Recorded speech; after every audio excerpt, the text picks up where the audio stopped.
On a North Hollywood street last year, Los Angeles police officer Daniel Harty watched through his rifle scope as 50-year-old Rommel Mendoza walked, erratically, toward him and a line of other officers, waving a sword and holding the lid of a cooking pan like a shield.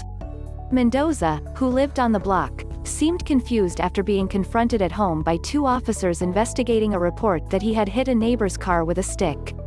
Mendoza's family said he was sobbing, screaming, muttering incoherently and clearly needed help. Again and again as Mendoza slowly advanced, Harty lifted his gaze to a white SUV parked between them, which he guessed was 20 to 30 feet away, he said.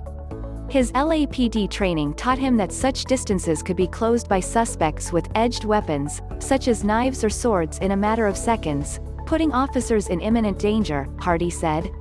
When Mendoza got to the SUV, Harty fatally shot him in the chest.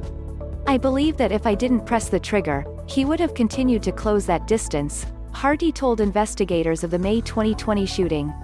"A lot of people don't appreciate the fact that our bulletproof vests don't stop swords."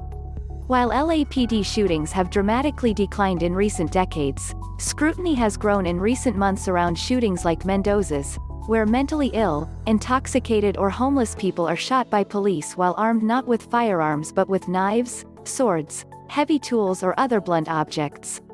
Police officials and officers like Harty say such weapons represent real, imminent threats. Others claim the danger is exaggerated and that officers are too quick to pull the trigger. Another reason, amid the broader defund the police movement, they want mental health clinicians to take over calls from cops. LAPD data reviewed by The Times show suspects were allegedly armed with edged weapons in about 18% of police shootings between 2015 and 2019, and with impact devices, like bats, in a 4%. In 2020, edged weapons were identified in 23% of cases. Of all people LAPD officers shot from 2016 to 2019, nearly a quarter were perceived to be suffering from a mental illness, while more than 80% were believed to be under the influence of drugs or alcohol, according to LAPD data. Some of those encounters involved suspects shot as they attacked others, and body-worn video shows officers acting quickly to save people's lives. In one incident in March, officers shot a man with a knife as he attacked the manager of his transitional housing unit.